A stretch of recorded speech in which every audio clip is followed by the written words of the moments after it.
Hello, I'm Joel Hargis with the Florida Aviation Network, and today we are at the Spruce Creek Flying Community, and we're doing our Veteran Flyer series.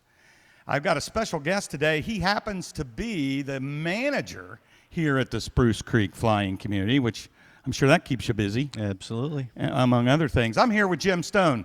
Jim, thanks for coming and spending some time with us this morning. My pleasure. So we're gonna go back in the Wayback Machine into when you first got interested in aviation, and that's going to be my first question. What got you interested in aviation, becoming a pilot? Well, when I was about 10 years old, my dad got his private license and he took me flying. And I think we were in a Cessna 172 and I think maybe a Piper Cub. Only remember going up 2 or 3 times. And flying was just too expensive way back in the 60s for him. And he had to give it up to raise a family, and that was my only exposure to aviation. So obviously you enjoyed it because you wouldn't have the resume I just saw. When did you start taking pilot lessons? My first day of Navy flight training. Oh, straight to the military and the Navy, huh? In the Navy. Well, I haven't got to interview too many Navy pilots. I'm kind of looking forward to this. Okay. So where did you go to Pensacola? Where'd you go? I went to University of West Florida, and while I was at the Student Union building, a Navy recruiter had a table set up. He's standing there in his summer dress whites, and he had all these pictures of aircraft carriers and Navy jets. And I looked up there, and I was in a pre-med science biology sort of program. Didn't know what I wanted to do, second year of college. And I saw this, and I went, wouldn't that be awesome? Yeah. So he had a little sign up, handwritten sign that said free airplane ride. So, of course, I said, what do I got to do for that? And he said, just take this 4-hour entrance exam for the Naval Officer program, flight program. And I said, I'll do that. Seemed like a good deal. 4-hour test is worth a flight to you. Yep, it was. What'd they fly you in? T-34. Cool. Wow.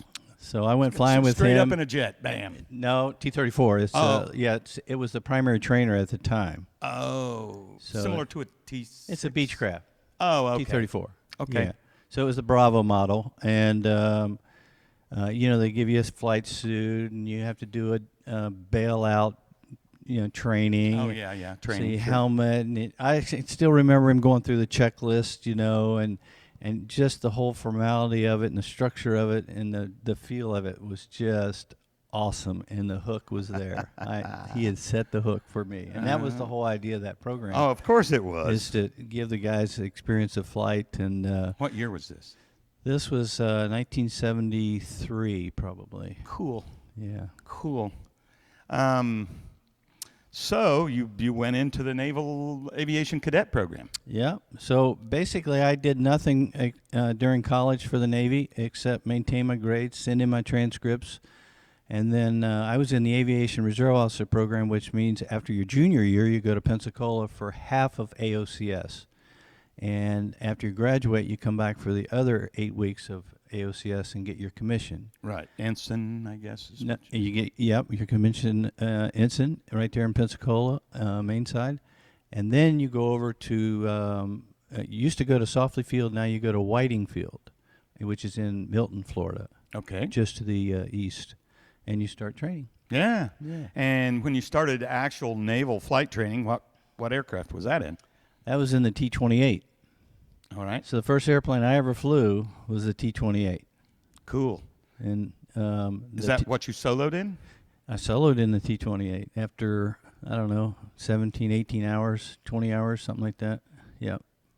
But the T-34 Bravo had been retired, and the T-34 Charlie, the turboprop version, the Navy was still waiting on Beechcraft to deliver. So they go, well, what are we going to do with these students? We got to start them out in something. They were short airplanes. So they said, well, we got the advanced trainer over here, the T-28. Let's just write a syllabus for it. So that's what they did. Wow. So cool. Me and, about 2 years worth of guys, I think, went through the T-28 as a starting airplane. Wow. And so was your goal to fly fighters, or what aircraft did you want to fly for the Navy? Again, seeing those pictures of the carriers and jets landing on them and stuff, that was my visual. That's what I wanted to do. I wanted to fly jets.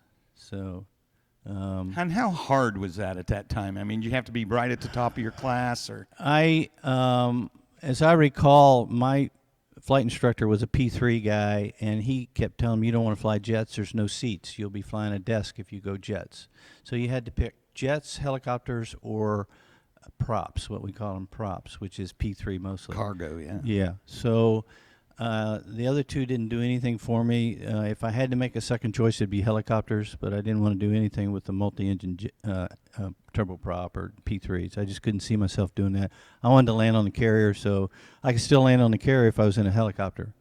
So the way they do it is they work you through to about 30 hours of flight time, and then they do what's called an advanced jet cut. And if you have the grades and that's your first choice, you're done at Whiting Field, and off you go to Beeville or Kingsville, Texas, or Meridian to start jet training. Cool. So I had 33 hours, and I was headed to Texas to fly jets. I had the grades for it. Nice. Yeah. So, what jet did they start you out in? The T2 Buckeye.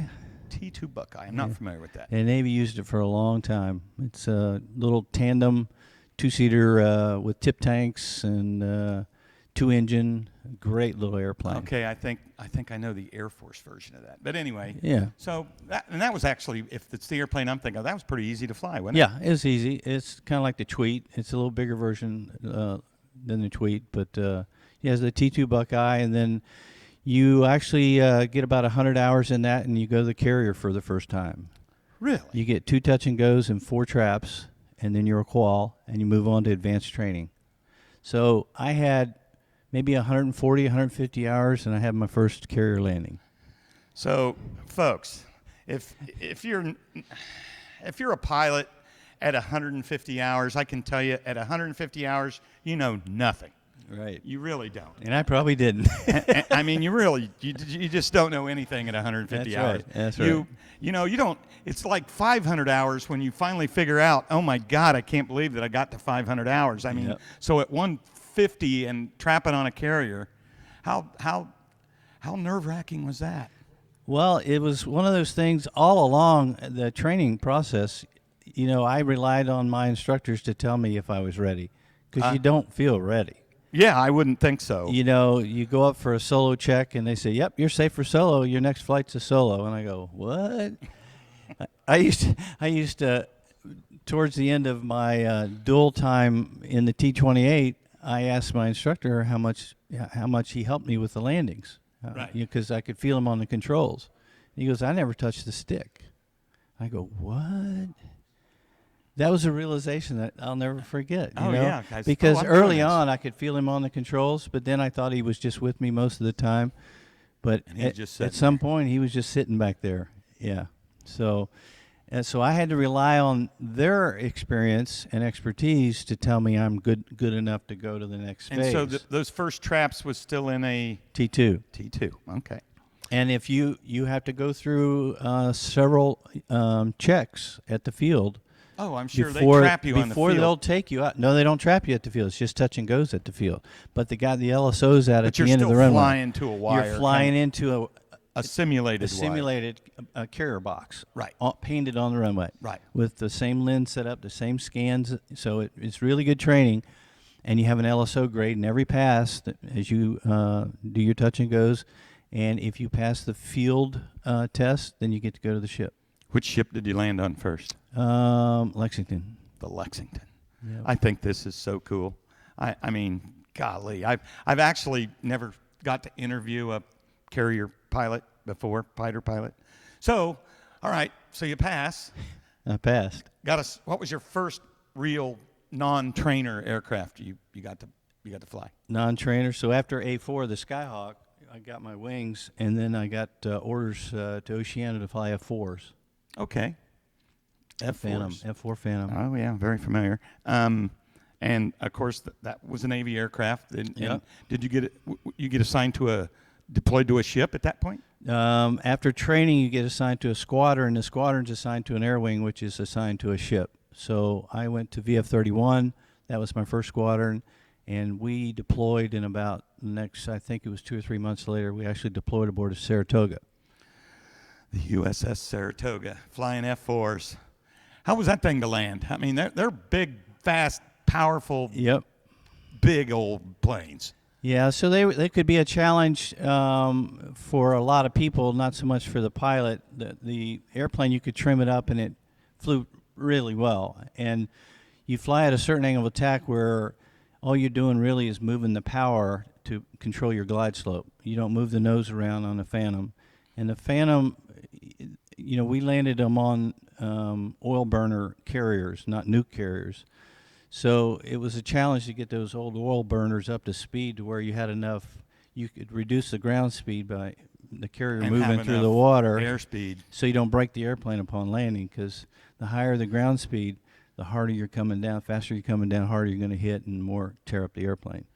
So you're already at 600-700 feet per minute when you hit the deck. If you have a high come down from a high start, or the carrier's not making enough wind over the deck, then you can break an airplane. I've seen struts go up through, blow panels off the top of the wing from hard landings. So it's kind of critical. You didn't have a whole lot of gravy, and it was hard to fix. If you picked up a big rate of descent, you could hit the ramp. You're spooling up, but that takes. Yeah, but you could hit the ramp. It just didn't have the response. It was a big, heavy airplane, like you said, and aerodynamically it was like a brick. The only thing keeping it going was those 2 J79s. Yeah, right. Yeah. Right. Oh my gosh. Wow. And so, we were talking earlier. Did that make you sweat a little bit first few times? Probably. I don't know. You don't remember? We were always hot on a non-nuke carrier because the air conditioning was marginal, so we were always thirsty and always hot. I'll be darned.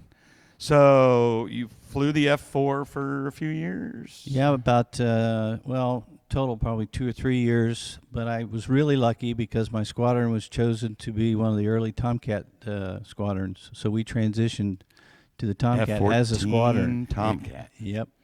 And that's for, people that aren't aware, that's the Top Gun plane, folks. That's what Tom Cruise flew in Top Gun. Well, he F-14 didn't really Tomcat. fly it. But, I mean, he rode in the in movie, He rode in it. And I think, didn't you tell me you got to go to Top Gun school in that? I did, but it wasn't in the Tomcat. It was in the F-18, the next airplane that I flew. Oh, that was in a Hornet. But it was like right after the movie. Didn't you say you saw him on base or something? Well, they played, they had, how when they're making a movie, they shoot a lot of extra video, and they were playing they called them outtakes. Right. So they would just have him walking down the passageway in his flight gear after a flight, and he was grinning ear to ear and had a couple barf bags, from the flight, and it didn't even. You got to see some B-roll from the movie. Yeah, it was That's great. Cool. Great stuff. They would play that during our breaks, during our academic portion of the school. As a little comedy relief. Yeah. That's awesome. So made you appreciate where you were. So how long did you fly that F-14 Tomcat? F-14, I only got 600 hours. I made a full deployment in that on the Kennedy. And then we came back, and I got orders to be a flight instructor in the A-4 in Beeville, Texas. Oh, that stinks. Yeah, the A-4 is a pretty awesome airplane. Well, yeah, but instructing versus. So let me back up. So F-14 on the Kennedy, where in the world were you?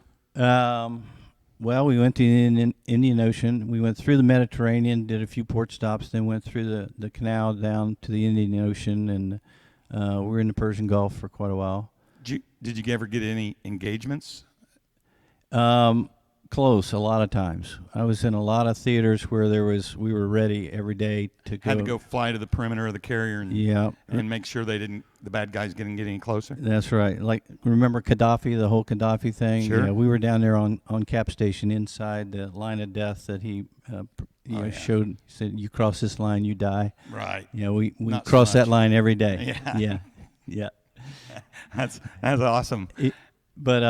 So we went to Perth, Australia as our port call in the west when we went through the Suez, and then actually came back through the Med and came back home. It was a 6-month deployment. So did you ever, like in defense of the carrier group and up crossing the line of death, did you ever literally lock up with somebody, get towed, and then just... No. Never did. Never got that close. Got a lot of intercepts, but never got that close. All right.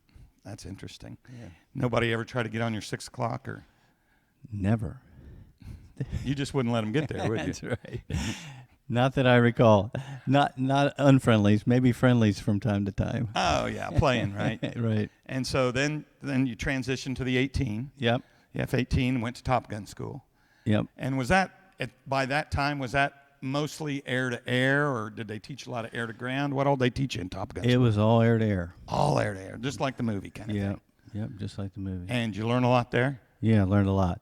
And the idea of Top Gun is, most people don't know, the squadron sends a representative that's going to be in the squadron for a while, and they get this expert instruction and get really up to speed on everything, and then they come back. Bring it back. And they fly with the other guys in the squadron, Sure. and he imparts some of that knowledge he got from Top Gun into them. So you And- must have been like top dog in your squadron to get that spot. Well, the timing was right, at least. My timing was right. You guys are so humble. It kills me.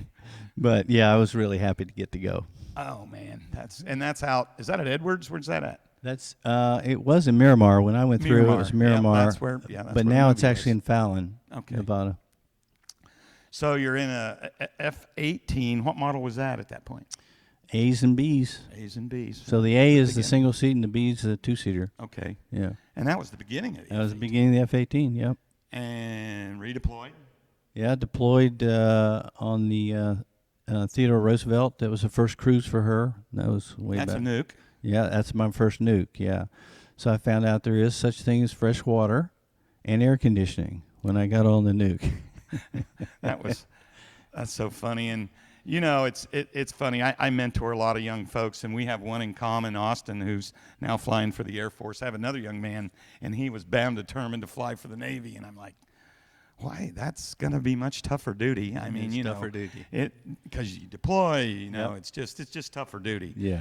And so yeah, you got on a nuke. So something I've always wanted to talk to a fighter pilot, that carrier guy.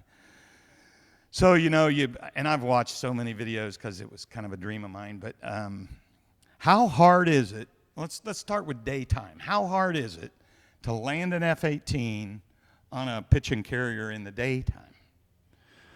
Well, I always feel like it took 100% effort and concentration to do the best job, because your every pass is graded. The guys at the end of the ship, Every called flight. LSOs, they're grading your pass, and not only is your pass graded, and you get a debrief like 20 minutes after you land, but they have this thing on the ready room wall. It's called a greenie board. So you have the pilots down the Greenie left board. side, and the number of traps going across the right, and each square, 1 inch square, 2 inch square, whatever it was, had a color. And if it was green, that was considered the best you can do, an okay pass. And if it was yellow, it was fair, slightly below. And then if it was brown, it was considered a no grade. Oh, really? And if Didn't it count was kind of red, thing? no grade is like 2 points. It's a below average pass.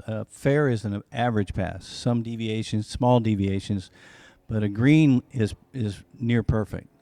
So that's why it's called a greenie board. And you can look just at a glimpse, and just look down the piles, look across, and go and look at the green, the yellows, and the browns. And of course, you go skipper, XO, department heads. They're all mostly greens.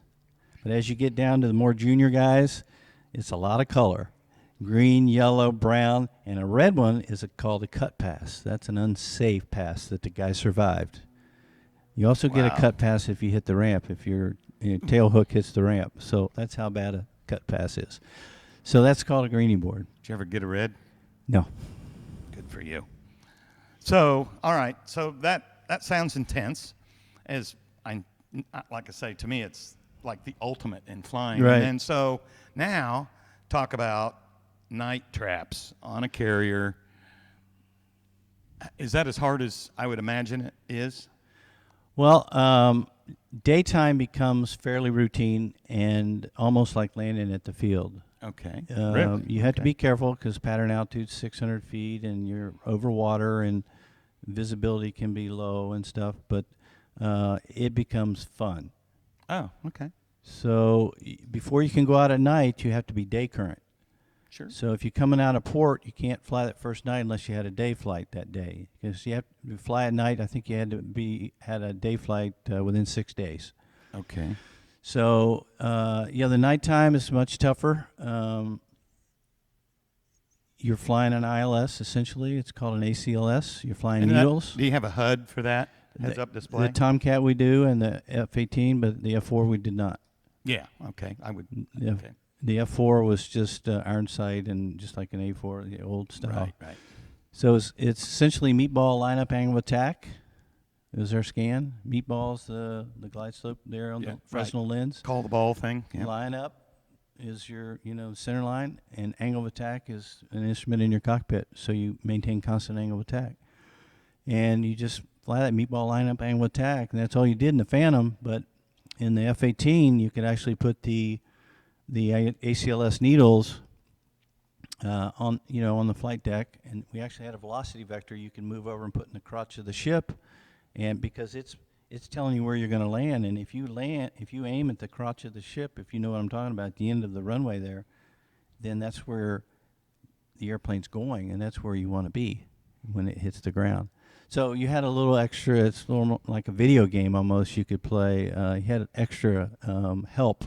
It wasn't just a meatball line of attack. I can see that being real important at night. It was. The visual cues are pretty much gone. There's no visual cues. Yeah. So, the whole thing is just black as can be until you're about 3/4 of a mile, and then you can start to see some lights, and then about a half a mile you can see the carrier deck area. So But a half a mile going, how fast? You are screaming down at this thing, and you do not have a warm and comfortable feeling. Let me tell you. Yeah. So I'm nervous just sitting here. You're working your butt off to stay alive, and that's the way I approached it. Is just do your best, and hopefully it'll be good enough. Wow. Geez, Jim, that's. And so by the time you're flying 18s on the Roosevelt, what rank were you at in the Navy? I was lieutenant commander. Really? Uh-huh. All right. So, lieutenant commander, is that a major in? Major. Yeah. In like Air Force or Army or something. Lieutenant commander. The Navy's ranks are. Yeah, they're a little goofy. Strange. Yeah. As scary as that sounds like a lot of fun. I mean, how do you get an adrenaline rush bigger than that? You don't. I've never had one bigger than that. And, like I told you earlier, that you don't even realize how challenging it was for you until you taxi clear of the landing area and you park and you look down and your knees are shaking, and you're like, holy crap. And, I survived another one, And so how many day traps, how many night traps did you acquire through your career in the Navy landed on carriers? I have over 450 or so day traps and about 600 night traps. I'm sorry, 200 night traps, so 650 total roughly. 650 total, yeah. 200 at night. 200 at night. 200 times you cheated death. Cheated death. That's a great way to put it. What a great way to put it. That's a great story. Oh man, so how'd your career progress from there, Jim? I actually got orders to be a F-18 instructor after that Teddy Roosevelt cruise, and I was an instructor for a short time, and then a squadron lost a guy, and I was the next replacement. So I went over to my next squadron, VFA-15, and we deployed. Actually, I got my cruises mixed up. We deployed on the Theodore Roosevelt for that cruise. Oh. The cruise prior to that was on the Coral Sea. Oh, yeah. Wow! You've been on another oil burner. Almost every major carrier in the fleet at that time. And then, so I did that. Did an instructor tour, and then I did another fleet tour, and then I asked for orders to go to Key West to be an adversary pilot. An adversary pilot. What's that? That's like the guys when you go to Top Gun. The guys that you're fighting in your F-18. Oh, okay. They're the bad guys. Yeah. So I wanted to see the other side of it. Plus, I love Key West, and they had 3 different airplanes that you flew. You were qualified to fly in down there. Which were? The A4, single-seat A4, the Echo, the F5, and the F-16. Oh, wow.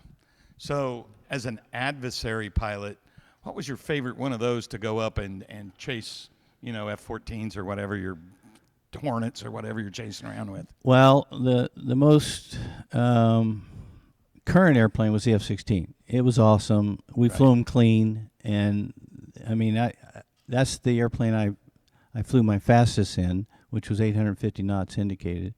But probably the most fun is to strap on this 1950s generation A4 and go up and beat up on Hornet and Tomcat guys. Because they can just outturn them? Is that? Well, because it's a great flying airplane, and if the Hornet guys and Tomcat guys didn't fly their airplane like they're supposed to, like they're down there to learn, right, you could beat up on them.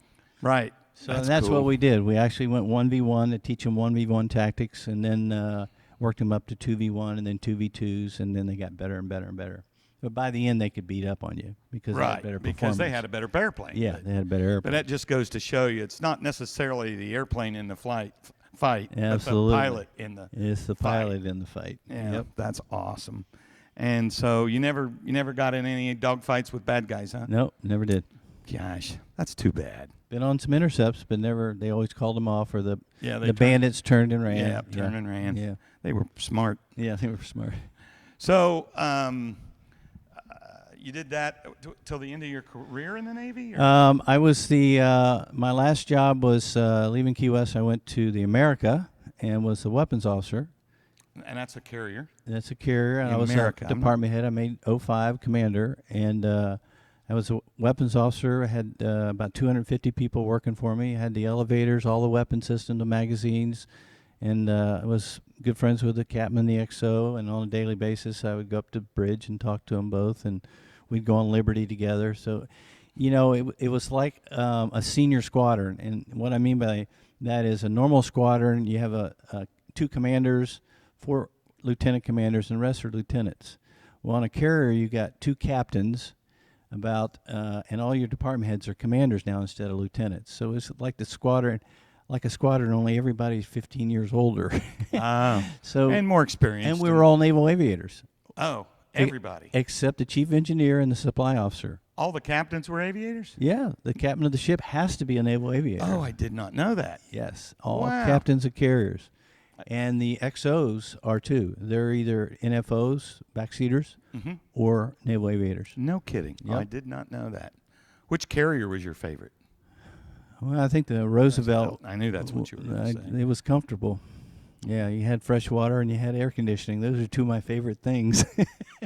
So you retired as a commander? Yes. And what year was that? 95. 1995. Called it quits. Yep. And So I had 20 years. yeah, that's excellent. Yeah. Lots of fun. And while I was down, we were down on the America off Key West. The training command was doing carrier-quals, which they typically do. They need a carrier because they don't have a carrier. They have to borrow a fleet carrier, and we were chosen to do that. So we did carrier-quals for a couple weeks, and 3 VPs from UPS came aboard for a 24-hour stay to come see what a carrier life is like. And I volunteered, before they got there, I volunteered to show them around because I was thinking about getting out, retiring. Looking for that and next looking for step. that next career, yeah. So I showed them around. Well, it turned out it was the chief pilot, the head of pilot hiring, and the head of pilot training.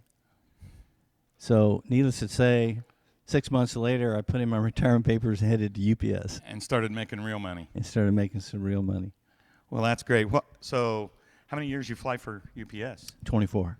24 years. Wow, that's a long time. And which equipment did you fly for I UPS? was started out on a 747 as an engineer. I was an Back engineer, when I had okay. engineers. And I was a fish out of water in that job. I didn't know if I was going to make it or not. But I finally got the hang of it and was able to sit back there without any flight controls and manage the gas and be okay with that? And be okay with it. And I did that for 2 years, and then after that, I was a first officer on the 7576, and then upgraded to captain on that. And then eventually, the airplane I really wanted to fly was the MD-11, which is one of the biggest airplanes that we had. Cool. Yeah.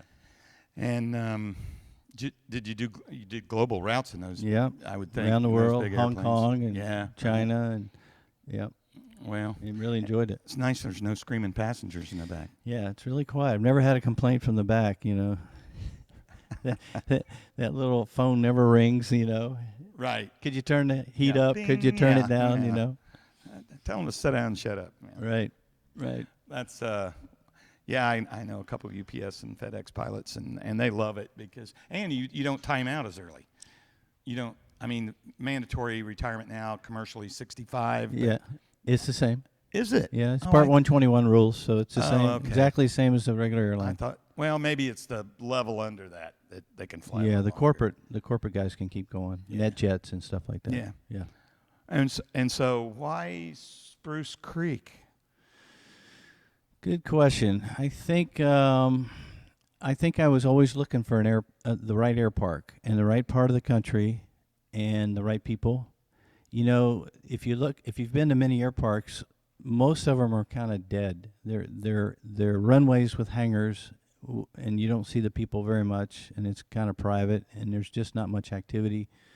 My first choice prior to learning about Spruce Creek was Heaven's Landing. I really like Heaven's Landing up I in know Georgia. that in Georgia. Yeah. Mike Cicchetti did a nice job up there. Yeah, that's a beautiful, beautiful location. But again, it was a kind of a quiet place, and I wasn't looking for quiet. I was looking for activity. Looking for And some pilots to hang yeah, out with. that wanted to EAA go fly. chapter.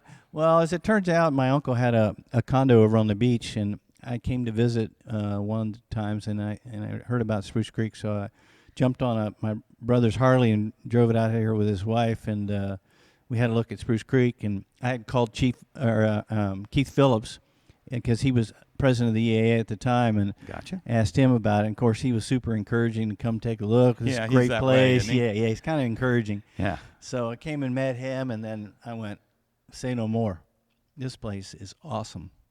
It As is. I was approaching 60, we started looking at property, and then they changed the rule to retirement at 65, so we put it off for another 5 years. But yeah, and our opinion didn't change. We'd come down once a year or so and look for a reason not to come here. And we never found it. Yeah, the place is awesome. I Yeah. know.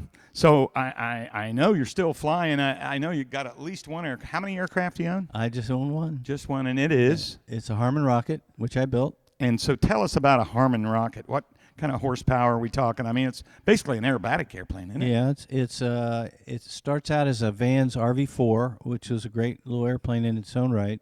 But this guy named John Harmon out in Bakersfield decided that he could improve on some things, and he stretched it a little bit. The RV4 was designed for an O320 engine with a wood prop. 200 horse. So you start adding all these little things to it, and John says, well, let's make a leap, and he put a 540 on it and beefed it up, put long landing gear on it. 540, what's that? IO 540. Yeah, it's, 280. Well, it's 270, 280, plus if you do anything to it, closer to 300, yeah. Mine's not quite 300, I don't think. I'm probably 285, 290. On a very light airplane, that's a Well, lot the of airplane, power. the airplane empty weight is 1,200 pounds. So Yeah, with 280 So horse, you're- that'll go. So it goes, and it's fun to fly. It took me 10 years to build it, and I built it while I was Build it all yourself. Yeah, early on with UPS, I was on reserve a lot, and I had to be sitting at home because I lived in domicile, and I worked and tried to put in 4 to 5 hours a day on it. And, Wow, and that's good. log my time, and next thing I knew, it was built. But Awesome. yeah. And so you have like a team of you that fly, do you not? We do. We have 5 rockets here. There's all of them are F1 rockets except my Harmon rocket. The F1 rocket, a guy named Mark Fredericks designed it. He took Harmon rockets design, took it to the Czech Republic, made a few refinements, and had them produce a quick build kit. Oh. And it comes back looking a lot like an airplane. The fuselage is there, the wings are over there, and you kind of assemble it. It still takes a lot of time to finish it. It's not an easy, but they didn't have to drill holes and dimple like I had to. I had 10,000 of those to locate with a straight edge, and punch holes and everything. So all those guys, I think all of them are ex-military except for one, And And you do formation flying? Do you do shows at all, or? we don't do any shows. We do a lot of formation flyovers to honor the veterans that have passed away. Missing man stuff. Yeah, families ask us to do them. Nice. And most of the time. That's very rewarding. Yeah, I fly with Keith a bunch. Sometimes he asks us to fly because we're maybe the second fastest airplane here. We fly with Keith's SXs. We can fly with those guys. They have to power back for us, but we do a lot of aerobatic stuff, fun flying, and Harmon Rocket is just well suited for cross country, aerobatic, and formation. It's all mission. So that's a 2-place airplane. It's tandem. Yep. Yep. Okay. And tail dragger. Tail dragger. Yeah. Cool. So that's something I'd never done before. So I had to figure out how to do that too. That was fun. Oh, that took you 5 minutes. Yeah. It took a few hours in the Citabria to try to teach a jet guy who flies with his feet flat on the floor how to work the rudders. Yeah, I don't know. I bet you could fly a cardboard box, Jim. Yeah, would be my guess. I don't know. So I guess just to circle back a little bit, which is your favorite airplane you ever flew? A Hornet. Hornet. Yeah. Yep. Okay. Well, you came to that pretty quick. Yeah, Hornet was well designed. It was a great weapon system. It was interfaced with the pilot super well, and it was a great single seat. I really enjoyed single seat. And so, you want to? I mean, as the Spruce Creek, manager out here, any plug you want to give to the flying community or anything you want to say? Oh, I'm always yelling at them for something. No, they do a really nice job here, and safety is really important to all the pilots. And we talk safety every week, and we talk anybody that has an incident. We go through the incident with the pilots so everybody can learn from the mistake if there was one made. But I don't. The FAA owns the skies. We only own the airport here. So you got to be careful telling guys how to do things. So I try not to tell them how to do things. I just ask them what they did and what could they have done better, type thing. Well, it's a beautiful airport. I mean, I flew in this morning myself. Yeah. And I only had one complaint on that. On me. Yeah. Okay. So Well, that's good. Just one. That's good. that's how the word gets to me. By the way, Yeah. people I complain. bet. Well, I'm saying just one. No, I'm just kidding. You did good. No, I tried. But anyway, I appreciate you taking time this morning. My pleasure. It's really, like I say, I've never got to interview a carrier pilot before, nice. an F-18 Navy guy, and so I've really enjoyed it. I really enjoyed talking to you, and I'm sure our audiences will enjoy it as well. So I am Joel Hargis with the Florida Aviation Network here at Spruce Creek Flying Community with Veteran Flyers. Stay tuned. We'll have more Veteran Flyer stories for you coming up.